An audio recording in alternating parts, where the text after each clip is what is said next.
Well, it's official. Wizards of the Coast declared the latest D&D version is called 5.5 edition. Does that mean 6th edition is coming soon? Well, I can't answer that. I can say it will happen eventually. And when it does, there are 4 rules from earlier editions I'd like to see come back. Let's talk about these 4 rules, and then at the end, I'll tell you where you can get a free PDF with my homebrew version of these rules that work with 5th edition or with most D20 systems. I'm most excited about the last one, a streamlined mass combat system. Cool nerd Mark. In action and fantasy movies, fights have a lot of movement, and often so did D&D in earlier editions. As a regular GM for 5e, one of my complaints is that unless you are playing a rogue, characters are punished if they move too much.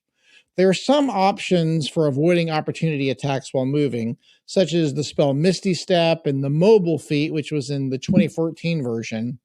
But mostly, your best option is to take the disengage action, then move, spending your entire turn just carefully getting out of combat. Some version of this option has always existed in D&D. I remember it was called a fighting withdrawal in some early editions of the game. But players really don't like giving up their attacks, and I like the option presented in 3.5 and expanded on in Pathfinder 1st Edition, the tumble action.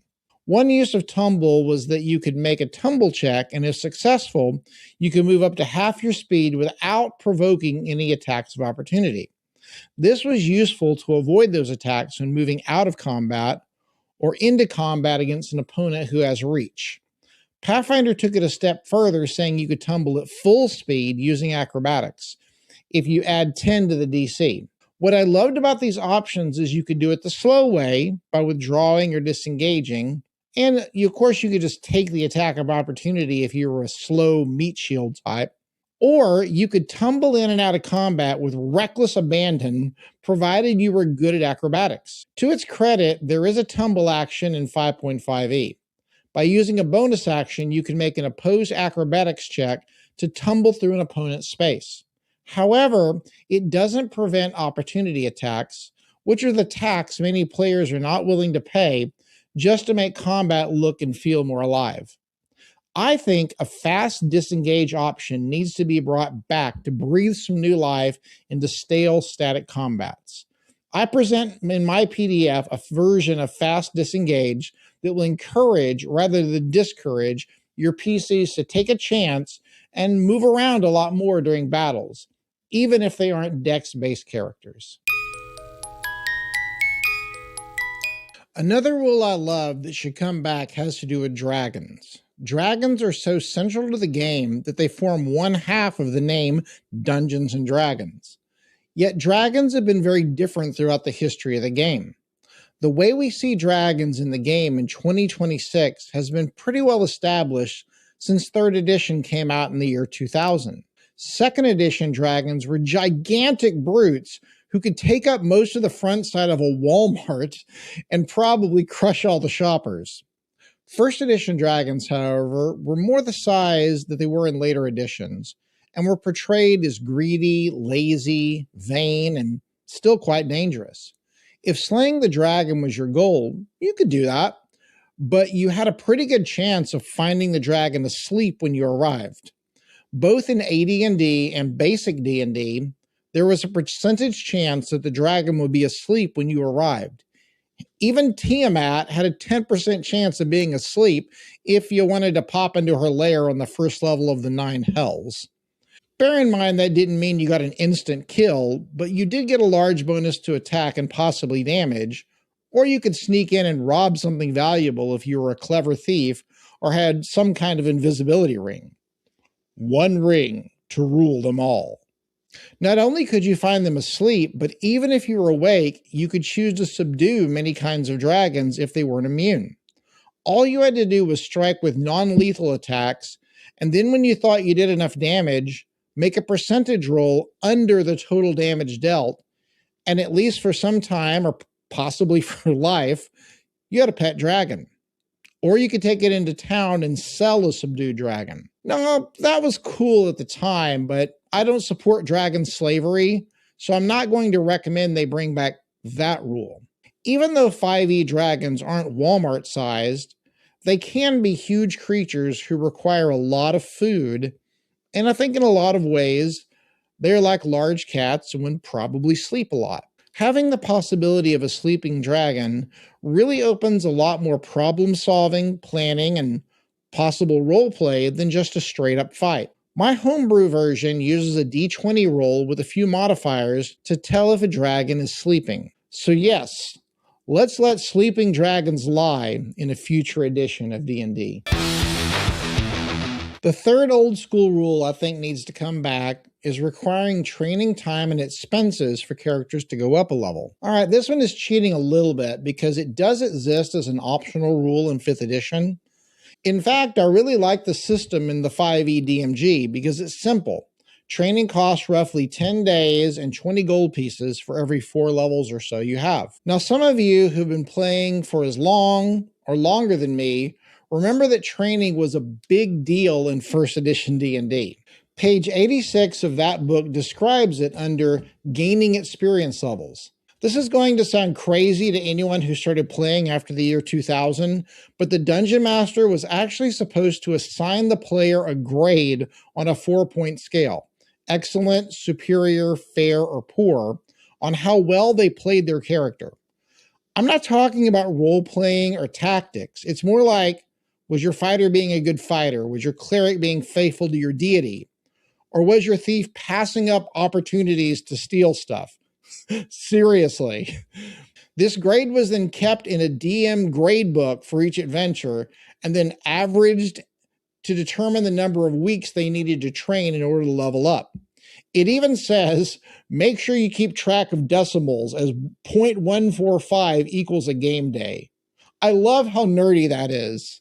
Then on top of time, you had to pay 1,500 gold pieces times your level. So if you were a kind, generous 8th level thief, you could be looking at a month of training with a bill of 48,000 gold pieces to make it to level 9. Ouch. While I don't suggest we bring that rule back, I do like the one in the 5th edition DM's guide. The price is reasonable, and requiring training makes sense when it doesn't interrupt the flow of your story.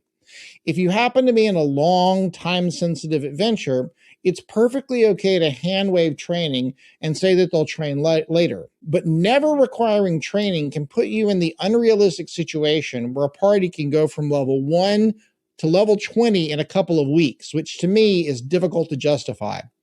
I get that D&D is a fantasy game, but I like some things to still make mundane sense. One of those is that gaining skills and abilities takes practice, training, and time.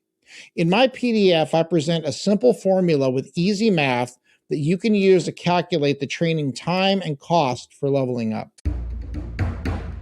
Finally, mass combat is an aspect of fantasy stories that D&D has long struggled to find a solution for.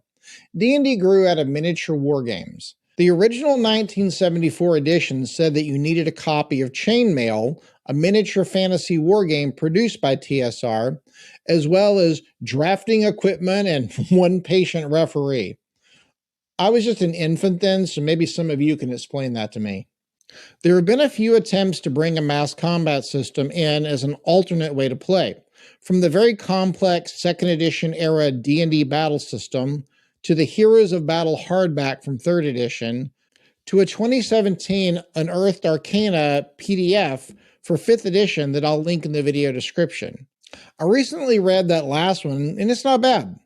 Back in the 80s and 90s, I used the War Machine system from the D&D Companion set.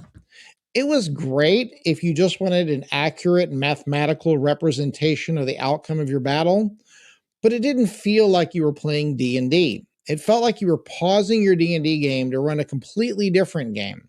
That's why I love the victory point system in the 3.5 edition book, Heroes of Battle. If you want me to do a deep dive into that book, let me know in the comments, but I'll sum it up here.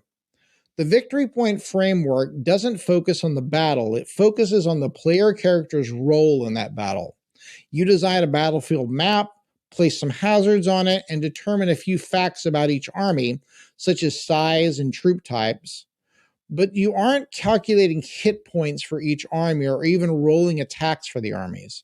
The battle is the setting, and your players are the main characters. Once you have the description down, you start by asking yourself, what would be the likely outcome of the battle if the PCs were not there to join in? Then you ask, how much influence can the PCs have on the battle? If they are high level and commanding the armies, that might be a large effect. But even if they are part of the rank and file, they should have a chance to make a difference. Otherwise, it's not really an adventure. Once you have this answer, you decide on 4 possible outcomes. One that is worse than the result without PC intervention, one that is the same, one that's a little better, and one that's a lot better. Then you assign victory points to different actions the players could take, anywhere from holding a bridge against a small group of enemies, taking out an enemy commander, or destroying an enemy siege weapon.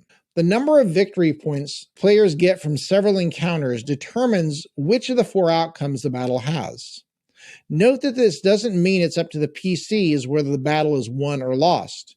You may decide it's an unwinnable battle, but the PCs can prevent it from being a devastating loss. I think a narrative, PC-focused system like this for mass combat is more interesting, and the system that was presented in the 2017 Unearthed Arcana article is fine, but it asks the GM to spend too much time breaking an army into units, tracking attacks and hit points of army units, and the PC's actions just give modifiers to those attack rolls. Something like the victory point system would make more GMs want to run rather than avoid this aspect of the game. I plan to include a mass combat adventure in an upcoming project that will probably be out sometime in 2027. For now, you can take a look at my simplified victory point mass combat system in the free PDF I created. It's 6 simple steps and it's just over 500 words long, compared to the dozens of pages you'll find in other systems. So the thing about D&D is unless you're DMing for organized play, the DM decides on the rules. Whether you play 5e, Pathfinder, Daggerheart, or some other rules set, you can feel free to dust off those older books in your closet or download PDF or print-on-demand copies from sites like DriveThruRPG, or even just pull them out of your memories. Any of the rules I mentioned today can become part of your game if you think they will add something that will make it more fun for you and your players. I created a free PDF for you to download that captures these 4 rules. The version in this 6-page PDF doesn't reprint any of the original rules, but presents rules-light versions you can use with D&D 5e, or really any system you run, to add some options for more interesting disengages, sleeping dragons, training to gain levels, and mass combat. My design goal was to make this homebrew version easier and more streamlined than the rules they were based on. I'll put links to my website and my DriveThruRPG page in the video description. You can visit either site and download for free, or, give me a couple of bucks if you want to. If you go to my website to download this resource, you'll find a whole lot more content. I'm a singer and a guitarist, and I dabble with some other instruments. I play shows at festivals, cons, and bars, and I have 2 CDs, 2 EPs, and a couple of singles worth of nerdy, spooky, and kind of cozy music that sounds pretty good to me and to a surprising number of other people. If songs about Ninja Turtles, Star Wars, Star Trek, old horror films, and bread-eating dogs interest you, you can listen for free and download for a low price. If you're lucky to live in the Seattle area, I also have listings for my live shows. I have some adventures up on my website too. You can preview them for free or buy for cheap, and I have print and PDF copies. I also have free content to download for my growing world of Crescaria, where my adventures can be set, but they can also be dropped into your setting. I also have links to these DM advice videos and also music videos for my songs. You ever feel like there are a lot of high-level monsters that you never get to use? I've played a few published adventures and written a few of my own where high-level monsters can play a role even in low-level games. I'll talk about 4 ways you can do that in next week's video. To my fellow cool nerds, stay cool until next time. You are a cool nerd. You're a cool nerd. Cool nerds since the 7th grade, hanging out at the arcade. The best dungeon master in all the school.